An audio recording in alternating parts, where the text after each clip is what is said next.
السلام عليكم ورحمة الله وبركاته. كسر دوادا برنامجي وعيسى ويجا ومتطبات كان كجاهد دونو سوجانتا واحد شرا هيسا واحد شرا قبايا واحد شرا مانسيان إن بدنو بالشدة الصومالي دا كم ما أنت واحد إسكجا خلدن حرفضها فنك إيكل دوين لما أنتو نو حضار كيسا iyaga oo leh qof kasta oo wax uriya waa abwaan qasay shaabwaanku uu ka duwan yahay xirfadahan aynu kor ku soo xusnay waana mid kamid ah darajooyinka ugu sareeya fanka Soomaalida abwaaninta laba ayaynu u qaybinaynaa shaki kuma jiro in abwaanintu kala yihiin abwaan dabiici ah iyo abwaan dadaal kuwaasoo kala gedisan abwaanka dabiiciga ahi waa mid la jaan qaadaya ama kaba horeeya waayihiisa mararka qaarkood isla markaana abwaanka dabiiciga ahi lama mid aha kan abwaankan dadaalka xilligan faqa iyo dadaalka wax ku curiya ee haddana la moodo inay nool yihiin bari fog oo laga soo gudbay marka aad milicsato sida ay u maansoodaan hase yeeshee dareenka abwaanka dabiiciga ah waa mid aan la halbeegi karin oo kolba xaaladdu siday tahay dhab uga falcelinaya waa mid dadka caadiga ah inta badan si fiiro leh u darsin hase yeeshee xilliyada kale ee laga soo gudbay ay la yaabaan sidii uu xaaladda markii aloosnayd ama timaadada soo socotay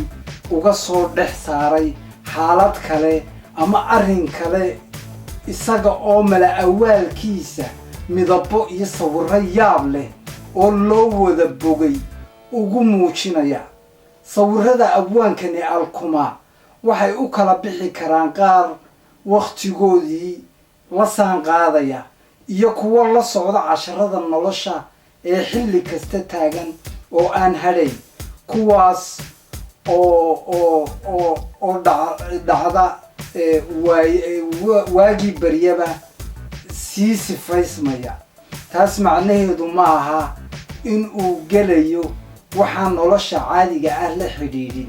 ee waan in uu dhacdooyinka nolosha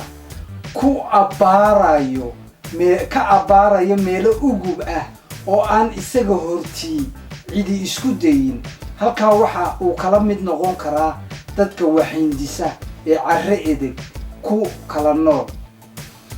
waxa abwaanka dabiiciga ah isaga oo isticmaalaya farshaxanka iyo fanka ereyga ayuu fikradihiisa iyo dareenkiisa waxa uu tixaa uga dhigaa humaag yaab leh dareemada uu muuqaaladooda gudbinayo ama argagaxa leh ku muujinayo waxaa ka mid ah kuwa xilliyada murugada kuwaasoo dhibta haddii aynu wax yar faaqidno waxa uu ka dhigan yahay si qof kasta oo maasadiisa axadha malaha ku khasbi karta inuu isweydiiyo inuu abwaanku tallaabo degdega qaado doonayo iyo in kale haddii abwaanku wax damacsan yahay iyo haddii kaleba waxa laga garan karaa habka uu tixaha ee keeyayaasha humaagyada tusaalayaasha kala duwan iyo wixii la mid ah u cabiro una dhigo haddii abwaanku murugo u weheliso gocasho iyo cadho waxa uu sawiraa humaag cadho iyo dhilo xambaarsan kaas oo wax degdeg ah muujinaya inay wax kale oo la filaya dhacayaan markaa kadib ayaa xaaladda noocaas ah uu tiisa ku matala dareemadiisana u ekaysiiyaa kii meeshaas oo kale haddii muruga jirto isla markaana xaaladda lagu jiro darteed wax tallaabo ay suurto galeen waxa uu sawiraa dhacdooyin iyo muuqaallo aan loo babac dhigi karin kuwaas oo reebaya nabarro doogle iyo waxyeello aan la ilaawi karin xaaladda noocan waxay muujinaysaa ciil oo kale hase yeeshee waxtarkeeda waa in wax laga barto oo waayo aragnimo laga dhaxlo iyo inay kuwo la mid ahi mar kale soo noqdaan aragaheennu waxay arkaan abwaanka dabiiciga ah maansadiisu waxay u gudubtaa meel ka hoosaysa oogada sare ee ay indhaheennu qabanayaan waxaanu dareenkiisa u muujiyaa si farshaxan leh oo waafaqsan qaafiyadda iyo hanaanka murtida meesha sare gaarsiisan marka aad eegto hogmaayada la yaab kale ee uu ereyada ku sawirayo waad garanaysaa ama si fiican ayaad u kala fahmaysaa abwaanka dabiiciga ah iyo abwaanka dadaalka ah kaas oo abwaanka dadaalka waxaan odhan karaa waa ka faqa iyo dadaalka ku curinaya maansooyinkiisa ugu dambayn waxaan bulshada iyo dhalinyarada Soomaalida u sheegayaa inay fankooda jeclaadaan isla markaana ka fogaadaan waxyaalaha dhibta ku keenaya maanta fankeenii ee aynaan dhaqanka u lahayn ee heesaheena iyo fankeena la soo dhexgelinayo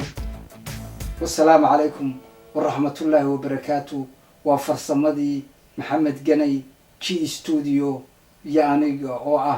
وعيس أحمد سدايو نبتقليو